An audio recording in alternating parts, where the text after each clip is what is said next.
Bonjour à tous. En 1958, le Rabbi a demandé de faire des Kinnus Torah, une réunion de juifs pour étudier la Torah pendant les fêtes de Shavuot et de Simchat Torah. Et plus tard, le Rabbi a demandé qu'on fasse aussi à la fête de Shavuot.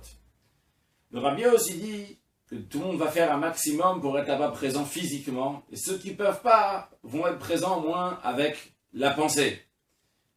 Ceux qui n'ont pas pu être ni physiquement, ou peut-être seulement avec la pensée. Aujourd'hui, nous allons faire une vidéo dans laquelle on va dire des paroles de Torah, donc on discute, on s'approfondit sur un sujet de Torah. Et comme ça, on va accomplir la demande du Rabbi de faire un Kinnus Torah. Et en plus, on va parler des sujets du Sfirat HaOmer, du Homer, dans lequel on se trouve dans cette période entre Pesach et Shavuot. Comme vous le savez, la Torah dit que le deuxième soir de Pesach, c'est-à-dire donc la nuit du 16 Nissan, on doit, à l'époque lorsqu'il y avait le temple, on allait cueillir de l'orge et on en faisait de la farine. Et le lendemain, le jour du 16 Nissan, on va faire cette Minchat HaOmer, cette oblation, c'est-à-dire on va prendre environ 1,5 kg d'orge, ce qui s'appelle d'ailleurs le Homer, qui représente ce 1,5 kg. On va le mettre avec de l'huile et des encens, prendre une poignée, l'offrir sur le misbéach, sur l'autel, avec un sacrifice qui vient avec. Puis la Torah dit, après la Ksirat HaOmer, c'est-à-dire après avoir coupé, après avoir cueilli cette orge, vous devez faire Sfirat HaOmer, le compte du Homer. Comptez 7 semaines, Shiva Shavuot Tisporlar, tu comptes 7 semaines, jusqu'au 49e jour, et après le 50e jour, c'est la fête de Shavuot, et on amène Shnei Kvasim, 2 agneaux en sacrifice, dans le Bet Hamikdash, avec les Shtei Alechem, avec le 2 pains, à la fête de Shavuot. De nos jours, on n'a pas Ksirat HaOmer, on ne coupe pas le Homer. Il n'y a pas le temple, donc on ne le coupe pas. Mais il y a Sfirat HaOmer, il y a le compte du Homer.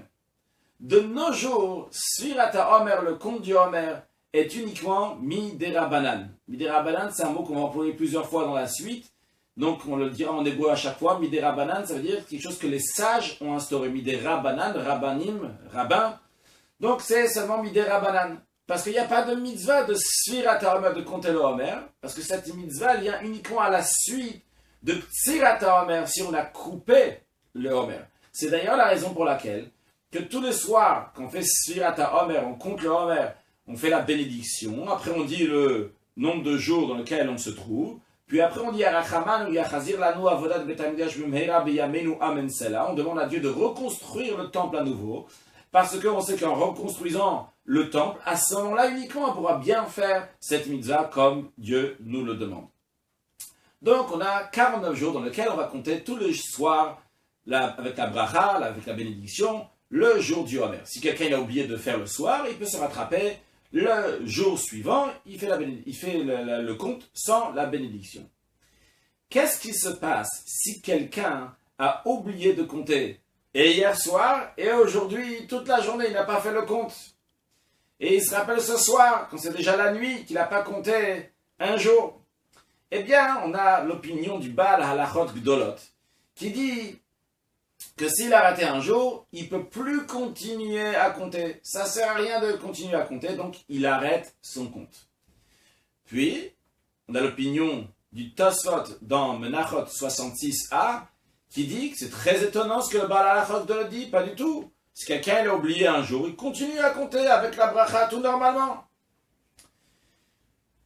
La halacha, la loi, tranchée dans le Shulchan Aruch, dans le code de la loi, Siman Taf Petet, qui dit que si quelqu'un a oublié, il continue à compter, mais sans bénédiction. Quel est ce compromis?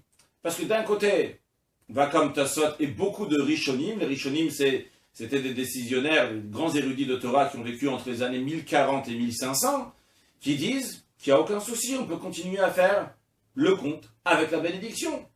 D'un autre côté, on donne place quand même au Baal Halachot Gdolot et ceux qui pensent comme lui, qui disent que ça ne sert strictement à rien. Et si tu vas compter et tu dis la bénédiction, le nom de Dieu, tu l'as dit en vain. on a une règle et ça fait brachot lehakel. Quand on a un doute, faire une bénédiction ou pas, on est indulgent. Donc c'est la raison pour laquelle on continue à compter, mais tout en continuant sans faire la bénédiction, comme ça coûte rien. Tu continues, si ça sert à quelque chose, ça sert à quelque chose comme Tosfot. Sinon, tu n'as pas fait la bénédiction, tu n'as rien fait de mal. Très bien. Le Chinour, c'est un livre qui a été écrit dans la fin des années, de la fin du XIIIe siècle.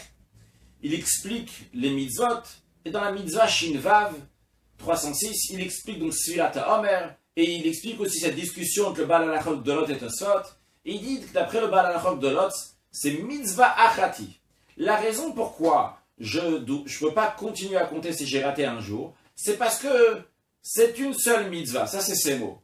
Le Minchat Chinour, qui commente donc le Chinour, lui dit, qu'est-ce que ça veut dire mitzvah achat? Il prend ça dans le sens littéral. C'est une seule mitzvah. C'est-à-dire que les 49 jours sont une seule mitzvah. C'est vrai que tu comptes un soir, deux soirs, jusqu'au 49e soir, mais c'est considéré une seule mitzvah. Donc si tu as raté au milieu, tu as raté un jour. Par exemple, tu as compté 9 jours et tu as raté le 10e jour, tu ne peux pas continuer à compter, puisque ta mitzvah, elle s'est cassée, elle ne peut pas continuer. Mais d'après cette explication, si on dit que la raison du Baal Halachot de Lot, parce que c'est une seule mitzvah, et c'est pour ça que je ne peux plus compter quand je me suis arrêté au milieu, il y a deux fortes questions qui se posent. La première, comment est-il possible de dire que c'est une seule mitzvah, alors qu'on fait 49 bénédictions, puisque chaque soir on fait une bracha? Deuxièmement, si on craint que la personne va oublier, on aurait dû dire tu fais une seule bracha à la fin. Parce que imaginons quelqu'un il a compté 9 jours, et le 10e jour il a arrêté, il n'avait pas compté. Et dans ces cas-là, les 9 bénédictions qu'il a fait les jours précédents, c'est des brachot, les vatala, c'est des bénédictions en vain, ce qui est très grave. Donc on aurait dû dire, tu attends le 49e jour, si tu as compté 48e, quand ça va le 49e jour, tu vas faire la bénédiction. C'est la raison pour laquelle que le Rabbi propose une explication. Qu'est-ce que ça veut dire mitzvah achat, c'est une mitzvah? Pas prendre dans le sens littéral, c'est une mitzvah, mais dans le sens, c'est 49 mitzvot. D'après tout le monde, et d'après Tosfot, et d'après le Baal Halachot de Lot, c'est 49 mitzvot. Selon la discussion, le Baal Halachot de Lot et Tosfot, c'est est-ce que les 49 mitzvot sont dépendantes ou indépendantes? D'après le Baal Halachot de Lot, les 49 mitzvot sont dépendantes les unes des autres. C'est-à-dire, la Torah te dit de compter le 10e jour. Si tu as le 9e jour, c'est des marches à monter. Et uniquement si tu as la 9e marche, tu peux monter sur la 10e marche. Si tu n'as pas la 9e, tu ne veux pas aller sur la 10e. Et si donc tu as manqué un jour, tu ne veux pas passer à celle d'après. Mais chaque soir, c'est une mitzvah en soi-même. Donc tant que tu fais, chaque jour tu fais la mitzvah, il n'y a aucun souci, tu as très bien fait. C'est une mitzvah chaque jour individuelle qui est dépendante de la précédente. Donc si je n'ai pas la précédente, je ne peux pas compter à la suite de celle-là. Je n'ai pas la suite.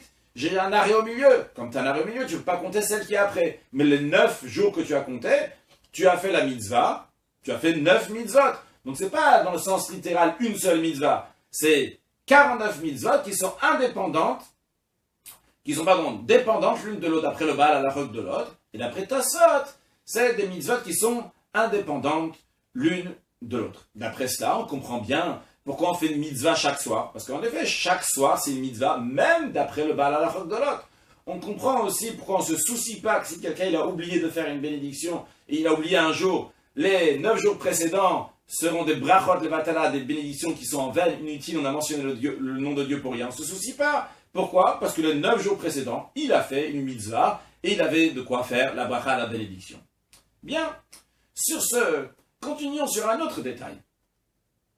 Quelqu'un qui devient bar mitzvah, c'est-à-dire qu'il a 13 ans, pendant la période du Homer, donc entre le 1er et le 49e jour du Homer, quand il devient bar mitzvah à 13 ans, il est responsable maintenant de faire les mitzvot. La Torah lui dit de faire les mitzvot, ce qu'on appelle mideoraita, donc un mot qu'on emploiera dans la suite. Quand on dit mideoraita, ça veut dire que la Torah dit qu'il doit faire cette mitzvah.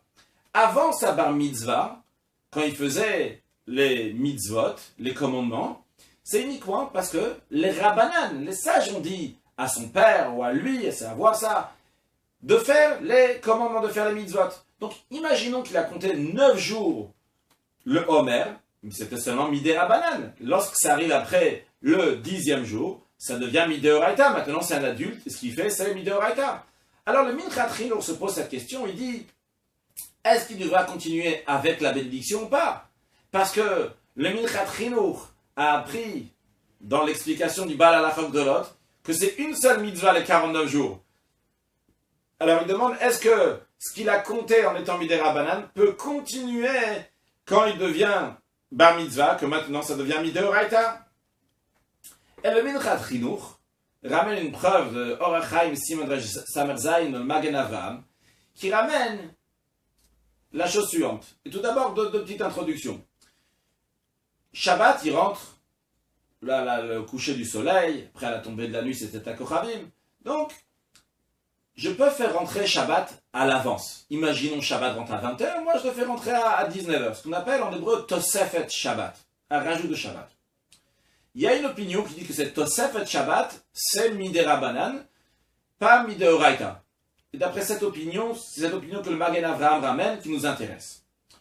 Deuxième chose qu'il faut savoir, que la Torah, elle dit qu'à l'entrée du Shabbat, on doit mentionner des paroles pour honorer le Shabbat, ce qu'on applique aujourd'hui en faisant le Kiddush. Ça, c'est les deux choses. Maintenant, imaginons, d'après cette opinion que la Tosefet Shabbat, le rajout de Shabbat, c'est Midei Rabbanan, j'ai commencé mon Shabbat à 19h, et je décide de faire Kiddush maintenant. Le Shabbat, il va rentrer, c'est un Midei Oraita à 20h, mais je fais mon Kiddush qui est Midei Oraita à 19h. Eh bien, la halacha, la loi, elle est que j'ai pas besoin de recommencer le Kiddush quand ça arrive 20h, c'est Midei Oraita. Pourtant, à 19h, le Shabbat, il était Midei Rabbanan. Et j'ai fait quelque chose qui doit faire Midei Oraita, que la Torah me dit de faire. Donc, le Minchat Chinuch en déduit que quelque chose que j'ai fait dans une période qui est Midei Rabbanan, elle complète, elle se colle très bien avec ce qui va venir à la suite Midei Oraita. Lorsque ça arrive Shabbat, le Kiddush que j'ai fait au moment des Rabbanan, il m'acquitte le Midei Oraita. Donc, c'est la raison pour laquelle il dit que quelqu'un qui a fait le compte du Homer dans une période dans laquelle il doit faire Midei Rabbanan, les 9 premiers jours, eh bien, il peut continuer à compter même le 10e jour quand c'est Midei Rabbanan. Mais ça, c'est d'après le Minchat Chinuch que lui, il a compris que mitzvah achat, c'est une seule mitzvah les 49 jours. Mais nous, on a bien compris que c'est pas possible de dire que c'est une seule mitzvah, parce qu'on aura deux grandes questions. Donc, on a été obligé de dire, et l'explication elle est qu'il y a, même d'après le Baal Halachot Gdolot, il y a 49 mitzvot, c'est-à-dire que chaque jour, c'est une mitzvah en soi-même. Alors, d'après cela, la question n'a pas de problème. Quand quelqu'un devient bar mitzvah le 10e jour, il n'y a pas de souci. Tu as une mitzvah maintenant qui se présente, c'est pas une suite d'une mitzvah précédente. Tu n'es pas en train de continuer quelque chose qui était Midei Rabbanan avant et qui devient Midei Oraita. Non, il y avait 9 mitzvot avant, et maintenant, il y a de nouvelles mitzvot. La question qu'on doit se poser, d'après notre explication, c'est est-ce que les jours précédents existent ou n'existent pas? Qu'est-ce que ça veut dire que les jours ils existent ou ils n'existent pas? Tout simplement, quand je compte quelque chose, mon compte n'a aucune valeur. Si je décide de compter, il y a 1 livre, 2 livres, 3 livres, tu peux continuer à compter. La Torah donne aucune valeur à ce compte. C'est uniquement lorsque la Torah donne une valeur à ton compte qu'à ce moment-là, ton compte peut valoir quelque chose.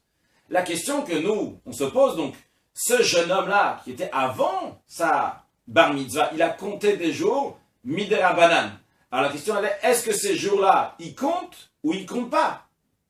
Parce que il y a des choses qui ne prennent pas aucune importance tant que la Torah ne leur donne pas une importance. Ce qu'on appelle dans la Gemara, mitzvate achashvelas. Le fait, c'est une mitzvah, ça lui donne une chashivut, ça lui donne une valeur. Prenons un exemple, dans le traité Beitza 27b, on nous dit la chose suivante. Mais tout d'abord, deux introductions. À savoir qu'il y a certaines choses qu'on donne au Kohen, au prêtre, donc, et le Kohen doit les manger lorsqu'il est pur, que ce soit des céréales, que ce soit de l'huile, que ce soit du vin. Les choses, pas seulement lui doit être pur, mais les choses qu'il mange doivent être pures. Maintenant, imaginons que ces choses, que ce soit le céréal ou le vin ou l'huile, sont devenues impures. Le Kohen n'a pas le droit de les manger, mais il a le droit d'en profiter. Qu'est-ce qu'il va faire avec? Par exemple, il va prendre ces céréales et il va les mettre dans sa cheminée pour se réchauffer. Il va les brûler. La Torah dit en effet, ça va être brûlé dans le feu, mais tout en le brûlant, il peut en profiter. Il peut allumer cette huile aussi, faire une bougie et profiter à la lumière de cette bougie. C'est la première introduction. Deuxième chose, à savoir que pendant Yom Tov, tout ce qui est mlechet ochel nefesh, qui est un travail donc, que j'ai besoin pour manger, j'ai le droit de le faire, sous certaines conditions. En ce qui nous concerne, par exemple, allumer du feu d'une flamme existante pour me faire un repas. Ou bien allumer du feu d'une flamme existante pour pouvoir me réchauffer à la maison. J'ai le droit de le faire. D'après ces deux choses-là, si je vous demande, le Kohen, il a de la terouma, de la dîme qui est impure. Il veut se réchauffer avec pendant Yom Tov. Si je vous demande, est-ce qu'il a le droit? Vous allez me dire oui, parce qu'on a le droit, c'est mlechet ochel nefesh. Et pourtant, la Mishnah nous dit qu'il n'a pas le droit de l'allumer. Pourquoi? Le commentaire de Rashi nous explique là-bas dans Beitza. C'est parce que le fait que la Torah a donné une importance à ce feu, elle a dit Ba'esh tisaref, qu'il faut le brûler dans le feu, eh bien, ça fait que ça devient une mlacha, ça devient un travail pendant Yom Tov. Et c'est la raison pour laquelle que je n'ai pas le droit d'allumer ce feu, de brûler ces choses-là pendant Yom Tov. Donc on voit que la Torah donne une importance à quelque chose, ça change les critères de la chose. Il y a plusieurs d'autres exemples dans le Talmud, Isuro, Chishuro, etc. En ce qui nous concerne, le fait que la Torah donne une importance à le compte de cet enfant, va nous dire, eh bien il peut continuer à compter. Même si c'était seulement Midei Rabbanan. Alors si je vous demande, est-ce que la Torah donne une importance si les Rabbanan ont dit à cet enfant de compter?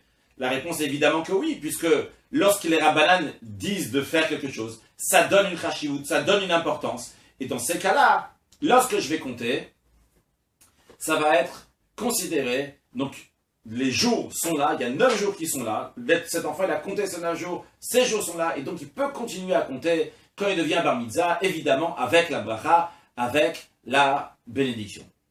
Mais cette explication est bien et belle uniquement d'après les opinions qui disent que ce que les sages ont instauré ont un changement dans les objets. Je m'explique. Lorsque la Torah dit « cette viande est interdite », c'est la viande qui est interdite. La Torah n'a pas dit seulement « monsieur tel ne mange pas de la viande ». La Torah, elle dit « la viande, elle est interdite ». Par contre, lorsque les sages disent « monsieur, tu n'as pas le droit de manger du poulet avec du lait », est-ce que c'est le poulet et le lait qui sont interdits ou bien c'est monsieur qui n'a pas le droit d'aller manger le poulet avec le lait? Il y a plusieurs conséquences à la RIC, ce n'est pas le contexte maintenant, mais il y a une discussion dans les décisionnaires. Est-ce que les sages ont la force de pouvoir changer l'objet ou seulement d'interdire à la personne? Donc l'explication qu'on a dit que quand les sages disent de compter les jours ont changé, ça c'est uniquement si on dit qu'il y a un changement dans l'objet, que les sages peuvent changer un objet, mais d'après les opinions qui disent que les sages ne peuvent pas changer un objet, peuvent seulement dire à la personne de faire quelque chose, cet enfant que les sages ont dit va compter tant et tant de jours, eh bien, c'est vrai qu'il a compté ces jours-là, mais même en comptant ces jours-là, il n'y a pas eu ces jours-là, n'existent pas. Et d'après ça, donc, on dirait, cet enfant ne peut pas continuer à compter. Alors en vérité, peut-être vous allez me dire, mais encore plus. De toute façon, aujourd'hui, quand l'enfant il compte, c'est des rabbanan. Mais le compte des adultes aussi, il y avait des rabbanan aujourd'hui. Puisque les sages n'ont pas obligé de compter, aujourd'hui c'est les sages qui ont instauré de compter. Et de même, en ce qui concerne cet enfant, l'adulte aussi, l'adulte qui compte, il fait ça midei rabbanan. Et l'enfant qui compte, c'est aussi midei rabbanan. Mais en vérité, c'est différent. Pourquoi? Parce que l'enfant a 2 des rabbanan. Et l'adulte, il a seulement 1 des rabbanan. Dans le traité Megillah, Tosfot explique pourquoi un enfant ne peut pas quitter un adulte de la lecture de la Megillah qu'on lit à Purim. Lecture de la Megillah, c'est les sages qui ont instauré. L'enfant, on l'éduque, c'est les rabbanan aussi qui ont dit qu'il faut l'éduquer. C'est la mitzvah de chinour, d'éducation. Pourquoi il ne peut pas la quitter? Le Tosfot explique que l'enfant, il a 2 des rabbanan. Il a la mitzvah de chinour qui est midei rabbanan, l'éducation qui est midei rabbanan. Et deuxièmement, il a aussi la mitzvah de Megillah qui est midei rabbanan. Par contre, l'adulte, il a seulement une seule mitzvah qui est midei rabbanan, qui est donc celle d'écouter la Megillah. Donc, un enfant qui a 2 des rabbanan ne peut pas quitter un adulte qui a 1 des rabbanan. Alors, de même ici, même si on va dire que c'est tout est midei rabbanan, mais l'enfant, avant 13 ans, il avait 2 des rabbanan, et la mitzvah de chinour, donc d'éducation, et la mitzvah de compter le Homer. Et maintenant, une fois qu'il est devenu bar mitzvah, il a seulement 1 des rabbanan. Donc ce qu'il a fait avant de ne pas quitter ce qui va venir après. Alors, qu'est-ce qu'on pourrait dire? C'est en vérité l'explication de mitzvate achashve, que le fait que c'est une mitzvah, ça donne une importance, ça va encore plus loin et c'est encore plus profond. C'est que, pas seulement la Torah, elle te dit, lorsqu'il y a une importance, lorsque je te dis de faire une mitzvah, et tu vas faire, ça va donner une importance à la chose. Le fait même que la Torah te dit de faire une certaine chose, ça fait exister quelque chose. Il faut qu'il y ait quelque chose qui existe dans le monde, et ça donne une grande valeur. C'est-à-dire, par exemple, lorsque la Torah, elle dit, il faut manger des matzot. Alors le fait que la Torah, elle dit, il faut manger des matzot, ça fait que les matzot doivent exister. Et même si on ne va pas faire de mitzvah avec les matzot vont exister. Lorsque la Torah dit de compter le Homer, le fait même que la Torah dit de compter le Homer ces jours-là, ça donne une importance à un compte. Même si quelqu'un qui n'a aucune obligation de les compter va les compter, lui aussi, il va faire quelque chose parce que c'est quelque chose qui a une valeur. Même s'il n'y a pas de mitzvah avec, parce que la Torah lui donne une importance. Ça, c'est encore plus long qu'on dit mitzvah ta'achashve. C'est possible que la vidéo va s'arrêter, j'ai que 22 minutes que je peux parler sur c'est la caméra que j'enregistre. Donc je vous souhaite déjà à tous une bonne fête et bonne continuation. Et je vais conclure aussi maintenant que, en tous les cas, en ce qui concerne donc un bar mitzvah, quelqu'un qui est bar mitzvah, il devient bar mitzvah pendant Sfirat HaOmer, il peut faire la bracha, la bénédiction de Sfirat HaOmer, de compter le Homer, parce que ce qu'il avait avant est considéré, et donc à la suite, il va encore pouvoir continuer à construire ses jours sur la suite, et de même si Mashiach vient pendant Sfirat HaOmer, on espère, Bezrat Hashem, que bien que tout ce qu'on a compté jusqu'à présent, c'était seulement Midé Rabbanan, et quand Mashiach va venir, ce sera Midé Oraita, et bien qu'on n'a pas offert le Sfirat HaOmer, on n'a pas amené la farine d'orge sur le Mizbeach, mais le Minchat Eliezer, il explique dans Nimukei Orachaim à la fin, que ça ne dépend pas seulement de ce qu'on a amené, mais ça correspond aussi à ce qu'on va amener, le Shtea Lechem, les deux pains qu'on va amener